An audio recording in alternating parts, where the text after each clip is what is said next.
Hello students, कैसे हैं आप सब लोग। अच्छे ही होंगे। जैसा कि आप लोगों को पता है, हमारा एनसीईआरटी साइंस का जो सॉल्यूशन चल रहा है उसमें क्लास 8th की एनसीईआरटी साइंस के फर्स्ट चैप्टर के प्रश्नोत्तर के बारे में हमने बात कर ली है। आज हम बात करेंगे क्लास 8th का जो सेकंड चैप्टर है उसके प्रश्नोत्तरों के बारे में। सेकंड चैप्टर का नाम जैसा कि आप लोग स्क्रीन पर देख पा रहे होंगे, सूक्ष्म जीव, मित्र एवं शत्रु। इस चैप्टर को हमने विस्तार से पढ़ लिया है। आज हम इसके कंप्लीट प्रश्नोत्तरों के बारे में बात करते हैं।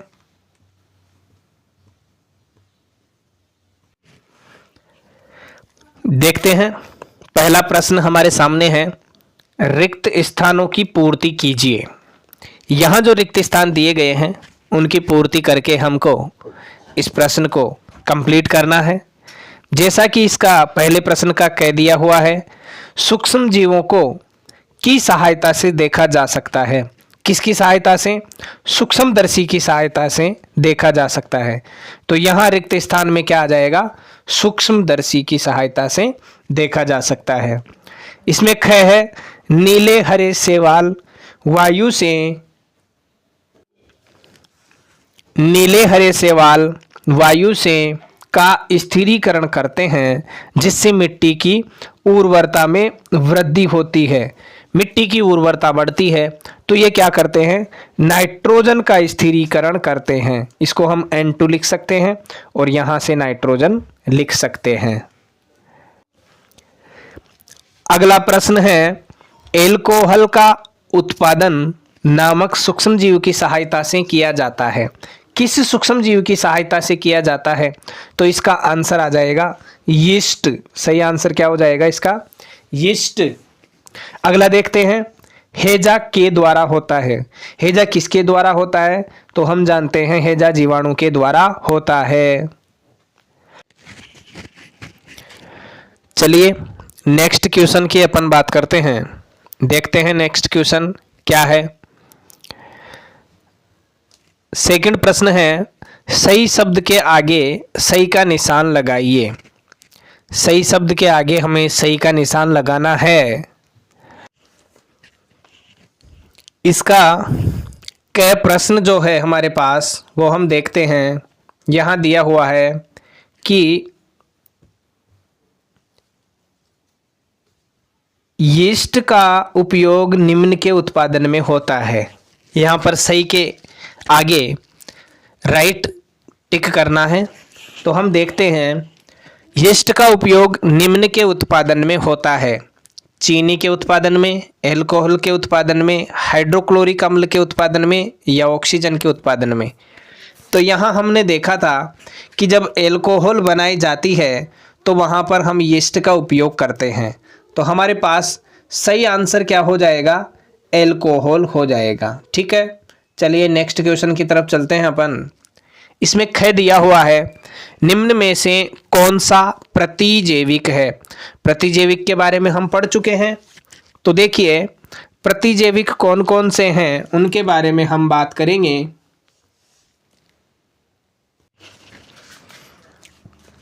निम्न में से कौन सा प्रतिजैविक है? यहाँ हमें देखना है कि प्रतिजैविक कौन कौन से हैं, उनको हम यहाँ पे लिख देंगे। देखते हैं, सोडियम बाइकार्बोनेट, तो ये प्रतिजैविक नहीं है। स्ट्रेप्टोमाइसिन की बात करें तो ये प्रतिजैविक है। एल्कोहल प्रतिजैविक नहीं है और यीस्ट प्रतिजैविक नहीं है। तो सही आंसर हमारे पास क्या आ जाएगा? स्ट्रेप्टोमाइसिन। अगला क्वेश्चन है, मलेरिया परजीवी का वाहक है। मलेरिया जो परजीवी है मलेरिया का, उसका वाहक कौन है? तो इसका वाहक होता है मादा एनाफ्लीज मच्छर। कॉकरोच नहीं होता है, घरेलू मक्खी नहीं होती है और तितली भी नहीं होती है। अगले क्वेश्चन की तरफ चलते हैं। अगला क्वेश्चन है, संचरणीय रोगों का सबसे मुख्य कारक है। संचरणीय रोग जो हैं उनका मुख्य कारक क्या है? अगर हम देखें चींटी, तो चींटी संचरणीय रोगों का मुख्य कारक नहीं होती है। घरेलू मक्खी ये संचरणीय रोगों का मुख्य कारक होती है। ड्रैगन मक्खी नहीं होती है, मकड़ी नहीं होती है। तो हमारे पास में इसका सही आंसर आ जाएगा घरेलू मक्खी। अगला क्वेश्चन देखते हैं। अगला क्वेश्चन देखते हैं, ब्रेड अथवा इडली फूल जाती है, इसका कारण है। यानी ब्रेड और इडली जो होती है वो फूलती क्यों है? तो इसके सही आंसर की अगर हम बात करें तो उष्णता इसका सही आंसर नहीं होता है। पीसना भी इसका सही आंसर नहीं होता है। यीस्ट कोशिकाओं में वृद्धि होने के कारण ये फूलती है, माडने के कारण ऐसा कुछ नहीं होता है।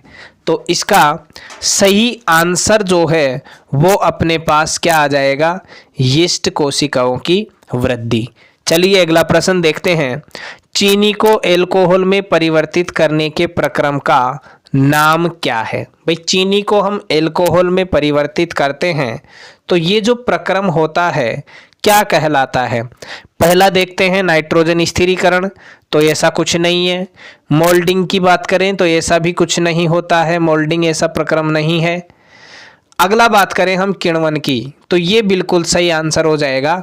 ये मैंने आप लोगों को जब चैप्टर कंप्लीट अपन ने किया है तो वहाँ पे मैंने बताया था कि चीनी को एल्कोहल में परिवर्तित करने का प्रक्रम किण्वन कहलाता है और संक्रमण में ऐसा कुछ नहीं होता है। ठीक है, तो ये इसके ये जो 5-6 प्रश्न हैं वो होते हैं कंप्लीट। चलते हैं नेक्स्ट क्वेश्चन की तरफ। देखिए अगला प्रश्न देखते हैं। तीसरा प्रश्न हमारे सामने है कि कॉलम फर्स्ट को कॉलम सेकंड से हमें मिलाना है, तो कैसे हम मिलाएंगे? देखिए इस प्रश्न के अंतर्गत हमको करना क्या है? कॉलम 1 के जीवों का मिलान कॉलम सेकंड में दिए गए उनके कार्य से करना है। ठीक है, अब जैसे देखिए क्या क्या है? जीवाणु है। जीवाणु क्या करता है, किसका कारक होता है, क्या कार्य करता है? तो हम जानते हैं कि जीवाणु हैजा का कारक है। ठीक है, तो इसको हम इससे मिला देंगे। दूसरा देखते हैं राइजोबियम। राइजोबियम क्या करता है? हमने पढ़ा है कि राइजोबियम नाइट्रोजन का स्थिरीकरण करता है, तो हम इसको इससे मिला देंगे। लैक्टोबैसिलस के बारे में आप लोग सब जानते हैं कि यह दूध को दही में परिवर्तित करता है, तो हम इसको इससे मिला देंगे, दही का जमना। ठीक है, नेक्स्ट की बात करें अपन यीस्ट की। नेक्स्ट यीस्ट है। यीस्ट क्या काम करता है? तो यीस्ट को ब्रेड की जो बेकिंग करता है वो यीस्ट ही करता है, तो इसको हम इससे मिला देंगे। चलिए नेक्स्ट अगला है एक प्रोटोजोआ। प्रोटोजोआ जो है किसका कारक होता है? मलेरिया का कारक होता है, तो इसको हम इससे मिला देंगे। आगे बात करते हैं एक विषाणु की, तो विषाणु क्या होता है? एड्स का कारक होता है। इस प्रकार हम इन 6 जीवों को उनके कार्यों से मिला देते हैं। प्रतिजैविक उत्पादित करना ये हमारे पास एक्स्ट्रा बच जाता है, तो इसको हम क्या करते हैं? छोड़ देते हैं। ठीक है, इस प्रकार हमारा ये तीसरा प्रश्न कंप्लीट हो जाता है। चलते हैं नेक्स्ट क्वेश्चन की तरफ। देखिए चौथा क्वेश्चन है हमारे पास में कि क्या जीव बिना यंत्र की सहायता के देखे जा सकते हैं? यदि नहीं तो वे कैसे देखे जा सकते हैं? भाई आप सब लोगों को पता है कि सूक्ष्म जीव है, तो बिना यंत्र की सहायता के तो देखना संभव नहीं है। सूक्ष्म जीवों को किससे देखते हैं? आपको सबको पता है, सूक्ष्मदर्शी यंत्र की सहायता से देखते हैं। तो नहीं, सूक्ष्म जीवों को हम बिना सूक्ष्मदर्शी यंत्र की सहायता के नहीं देख सकते, क्योंकि सूक्ष्म जीव आकार में बहुत अधिक छोटे होते हैं। सूक्ष्म जीवों को हम केवल सूक्ष्मदर्शी नामक यंत्र की सहायता से ही देख सकते हैं। यानी सूक्ष्म जीवों को देखने के लिए हमें सूक्ष्मदर्शी यंत्र की आवश्यकता होगी ही होगी। ठीक है, चलिए अगला प्रश्न देखते हैं। सूक्ष्म जीवों के मुख्य वर्ग कौन कौन से हैं? सूक्ष्म जीवों के जो 4 वर्ग हैं हमने पढ़ा है। जब सिलेबस कंप्लीट किया है, हमने चैप्टर कंप्लीट किया था, वहाँ पर हमने सूक्ष्म जीवों के 4 प्रकार देखे हैं। जीवाणु, कवक, प्रोटोजोआ और शैवाल। इनके 4 वर्ग होते हैं सूक्ष्म जीवों के, उनको हम देखते हैं। पहला है जीवाणु, तो इसमें स्पाइरल जीवाणु होता है, छड़नुमा जीवाणु होता है। कवक की बात करें तो एस्परजिलस और पेनिसिलियम, ये इसके एग्जाम्पल हो जाते हैं। प्रोटोजोआ के अंतर्गत अमीबा और पैरामीशियम आते हैं, और शैवाल के अंतर्गत क्लेमाइडोमोनास और स्पाइरोगायरा। इस प्रकार इन सूक्ष्म जीवों के जो 4 वर्ग ये हैं, इन चारों वर्गों के नाम और उनके ये उदाहरण सब हम एक साथ देख लेते हैं। इधर तो देखो, ये तो हैं इसके उदाहरण, ये तो हैं सूक्ष्म जीवों के प्रकार 4, और ये हो गए इनके सबके उदाहरण। ठीक है, तो इस प्रकार हम देख सकते हैं, इधर सूक्ष्म जीवों के प्रकार हो गए और इधर इनके उदाहरण हो गए। ठीक है, चलिए नेक्स्ट क्वेश्चन की तरफ चलते हैं। अगला क्वेश्चन देखते हैं। छठा क्वेश्चन हमारे सामने आता है, वायुमंडलीय नाइट्रोजन का मिट्टी में स्थिरीकरण करने वाले सूक्ष्म जीवों के नाम लिखिए। यानी वायुमंडलीय नाइट्रोजन का मिट्टी में स्थिरीकरण कौन कौन से सूक्ष्म जीव करते हैं, उनका नाम हमें लिखना है। तो देखिए, राइजोबियम जीवाणु, मिट्टी में उपस्थित जीवाणु और नीले हरे शैवाल, ये 3 प्रकार के सूक्ष्म जीव जो हैं वायुमंडलीय नाइट्रोजन का स्थिरीकरण मिट्टी में कर सकते हैं। एक तो कौन सा, राइजोबियम जीवाणु, दूसरा मिट्टी में उपस्थित जीवाणु, और तीसरा हो गए नीले हरे शैवाल। ये सब वायुमंडल में जो नाइट्रोजन उपस्थित होती है, N2 उपस्थित होती है, उसका क्या करते हैं, ये स्थिरीकरण कर देते हैं। ठीक है, चलिए नेक्स्ट क्वेश्चन की तरफ चलते हैं। अगला प्रश्न हमारे पास में आता है, हमारे जीवन में उपयोगी सूक्ष्म जीवों के बारे में 10 पंक्तियां लिखिए। हमारे जीवन में उपयोगी सूक्ष्म जीवों के बारे में 10 पंक्तियां हमें लिखनी है। तो सबसे पहली पंक्ति की अगर मैं बात करूं, तो जीवाणु का इस्तेमाल ब्रेड, दही एवं केक आदि बनाने में किया जाता है। दूसरी पंक्ति की बात करें तो ये किण्वन अथवा फर्मेंटेशन में सहायक होते हैं। अभी हमने देखा था थोड़ी देर पहले कि किण्वन में भी इनका उपयोग किया जाता है। अगली पंक्ति हम लिख सकते हैं कि ये एल्कोहल, शराब और एसिटिक एसिड बनाने में भी सहायक होते हैं। एसिटिक एसिड या एसिटिक अम्ल की अपन बात करें तो इसका फॉर्मूला होता है CH3COOH, CH3COOH। ये एसिटिक अम्ल का फॉर्मूला हो जाता है।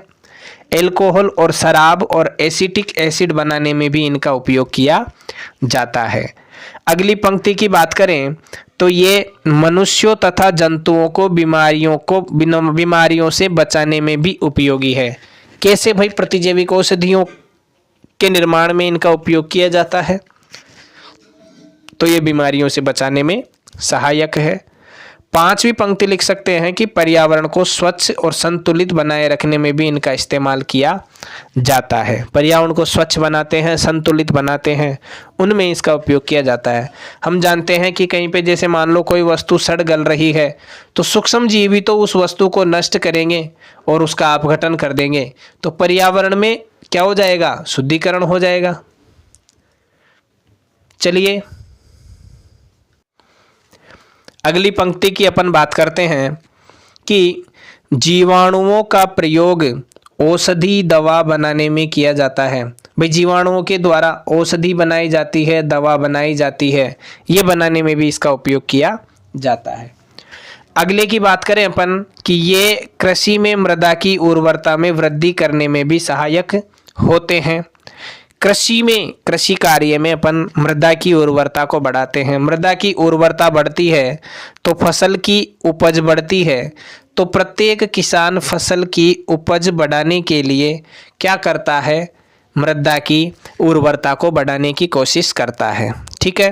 अगला देखते हैं, टीका बनाने में भी इसका उपयोग किया जाता है। प्रतिजैविकों के द्वारा टीके भी बनाए जाते हैं।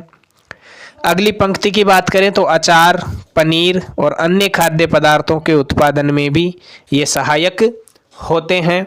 और नेक्स्ट एंड लास्ट लाइन इसकी जो है, पंक्ति जो है वो है कि ये पेड़ पौधों के रोगों से बचाने के लिए भी उपयोगी है। यानी पेड़ पौधों को रोगों से बचाने के लिए भी हम सूक्ष्म जीवों का उपयोग करते हैं, या सूक्ष्म जीव पेड़ पौधों को रोगों से भी बचाते हैं। इस प्रकार हमने देखा कि सूक्ष्म जीवों के बारे में उपयोगी 10 पंक्तियां, ये जो 10 लाइनें हैं हमने देख ली है। इनको एक बार आप वीडियो को पॉज करके देख सकते हैं और इनको नोट कर सकते हैं। चलिए नेक्स्ट क्वेश्चन की तरफ चलते हैं।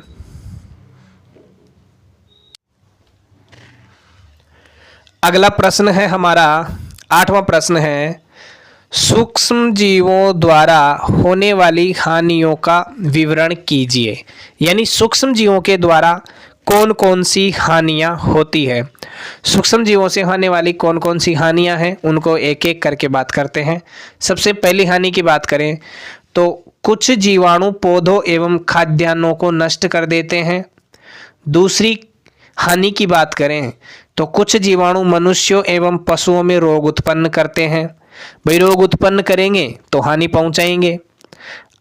अगली हानि की बात करें तो कुछ जीवाणु भूमि की नाइट्रेट को नाइट्रोजन में बदलकर भूमि की उपजाऊ शक्ति कम कर देते हैं।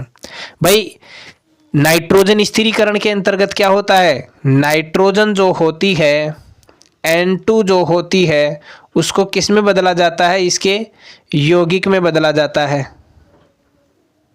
और यौगिक जो होते हैं ये क्या काम आते हैं, नाइट्रोजन का स्थिरीकरण करके और पादपों में जो श्वसन की क्रिया होती है उसमें ये लाभदायक होते हैं। अगली कमी की बात करें तो कुछ कवक पौधों को संक्रमित कर उनमें रोग उत्पन्न कर देते हैं, और रोग उत्पन्न करेंगे तो पौधा नष्ट होगा। अगली है कुछ कवक दाद, खाज, खुजली जैसे चर्म रोग उत्पन्न करते हैं। नेक्स्ट जो हानि है वो है कुछ कवक खाद्य पदार्थों को विषाक्त बनाकर नष्ट कर देते हैं।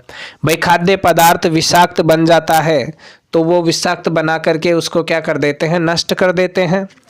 अगली बात करें नेक्स्ट हानि की तो कुछ कवक हमारे चमड़े एवं लकड़ी तथा खाने का जो सामान होता है उसको नष्ट कर देते हैं। ठीक है, इस प्रकार सूक्ष्म जीवों द्वारा होने वाली जो हानियां हैं, ये 7-8 हानियां हैं, इनके बारे में हमने बात की है। इनको आप एक बार वीडियो को पॉज करके और सबको रिवाइज कर दीजिए। ठीक है, चलिए नेक्स्ट प्रश्न की तरफ अपन चलते हैं, और ये आज की क्लास का लास्ट क्वेश्चन है। आज की क्लास के लास्ट क्वेश्चन की तरफ अपन बढ़ते हैं। देखते हैं प्रतिजैविक क्या है, प्रतिजैविक लेते समय कौन सी सावधानियां रखनी चाहिए। तो भाई प्रतिजैविक क्या होते हैं इनके बारे में हम बात कर चुके थे, लेकिन फिर से आया है तो फिर से बात करेंगे कि ऐसी औषधियां जो बीमारी पैदा करने वाले सूक्ष्म जीवों को नष्ट कर देती है या उनकी वृद्धि को रोक देती है, प्रतिजैविक या एंटीबायोटिक कहलाती है। जैसे हमने पढ़ा है टेट्रासाइक्लिन, स्ट्रेप्टोमाइसिन, एरिथ्रोमाइसिन आदि। हम लोगों को प्रतिजैविक दवाइयाँ डॉक्टर की सलाह पर ही लेनी चाहिए, उनका पूरा कोर्स भी करना चाहिए, अन्यथा अगली बार आवश्यकता पड़ने पर प्रतिजैविक दवाइयाँ उतनी असरदार नहीं होगी। अर्थात अगर हम प्रतिजैविक औषधियों का उपयोग करते समय उनका जो कोर्स होता है उसको अगर पूरा नहीं करते हैं तो भविष्य में अगर जब उस दवाई की आवश्यकता होती है तो वह पूरा असर नहीं करती है। इसलिए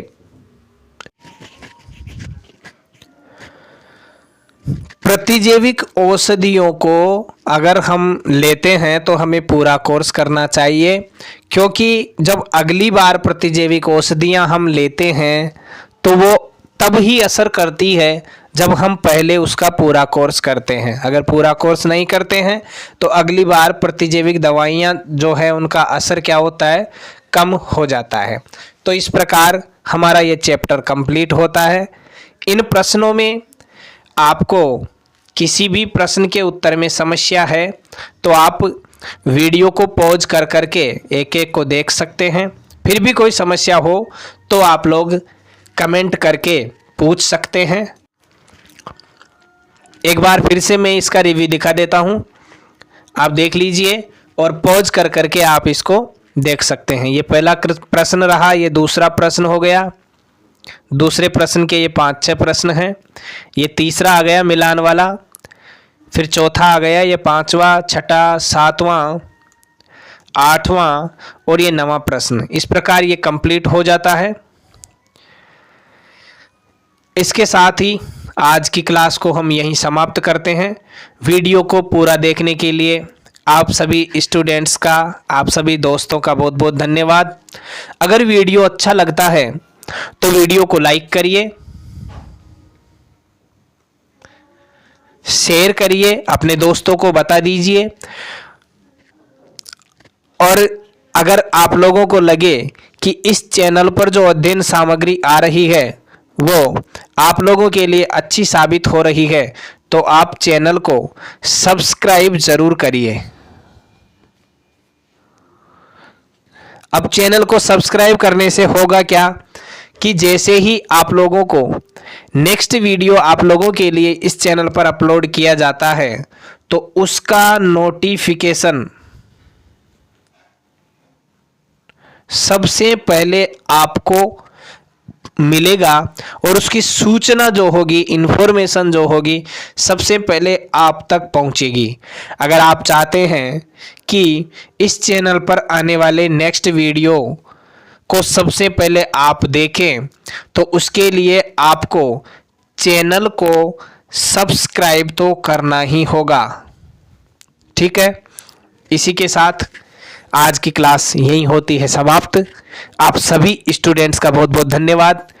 मिलते हैं नेक्स्ट वीडियो में एक और टॉपिक के साथ। तब तक के लिए आप सभी का बहुत बहुत धन्यवाद।